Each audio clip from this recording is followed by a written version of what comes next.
क्या होना है, 24 मार्च 1931 को भगत सिंह को फांसी होनी है। तो इरविन ने गांधी जी से पूछा, इरविन ने बोला कि अगर आप चाहो तो हम गांधी जी इनको भगत सिंह को छुड़वा सकते हैं, तो आप बताइए कि क्या करना चाहेंगे इस मसले में। तो देखिए, आप यहीं से देखिए कि कितना बड़ा नाम हो चुका था भगत सिंह का। ठीक है, आप समझ रहे हैं ना इस चीज़ को।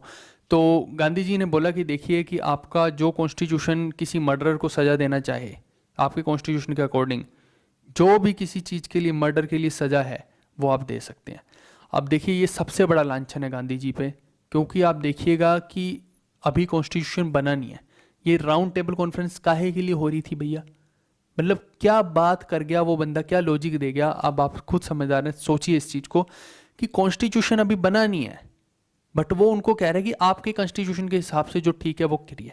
भैया, जब कॉन्स्टिट्यूशन ही नहीं है तो काहे की कॉन्स्टिट्यूशन की दुहाई दे रहे हैं आप? ठीक है, ये तो एक पार्ट था।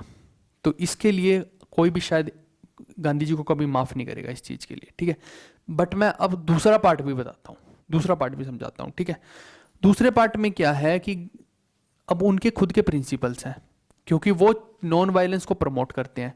ठीक है, लेकिन साथ में ये भी था कि क्रेडिट वॉर भी था भाई, सबसे बड़ा गेम क्रेडिट वॉर का भी था। रियलिटी तो यही है, अब आप मानो चाहे ना मानो कोई, कि यहाँ पे हर कोई खुद क्रेडिट लेना चाहता था। अगर कुछ हो रहा था तो भैया मेरे अकॉर्डिंग हो, अगर मैं उसमें इन्वॉल्व नहीं हूँ तो कोई मतलब नहीं है। आप देखिए कि यहाँ पे राउंड टेबल कॉन्फ्रेंसिस में पूछा नहीं गया तो अनशन करने के लिए भी बैठ गए थे। ठीक है भाई, तो क्योंकि पूछा नहीं गया, जब पूछा गया तो अनशन तोड़ दिया फिर। तो आप वही चीज़ देखिए कि यहाँ पे भगत सिंह और ये जो राजगुरु सुखदेव, चंद्रशेखर आजाद, ये लोग गांधी जी से प्रेरणा नहीं ले रहे थे, ये इनसे पूछ के नहीं काम करते थे। ऐसा ही सुभाष चंद्र बोस के साथ भी हुआ एंड में। ठीक है, तो आप देखिए कि सुभाष चंद्र बोस को तो फिर जो बोला जाता है कि उनके एरोप्लेन को क्रैश करा दिया गया, वो तो एक अलग ही चीज़ है।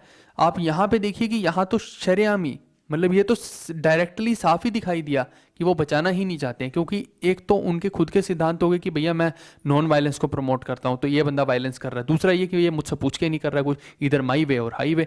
अब हाईवे कर रहे हो तो हाईवे, मैंने क्या बोला था, गांधी जी बोलते थे कि हाईवे भी नहीं करने दूंगा तुम्हें मैं।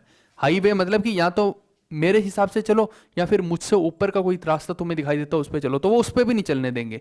ऐसा हाल था कि भैया मेरे हिसाब से ही चलोगे तुम सब लोग। ठीक है, तो ये था।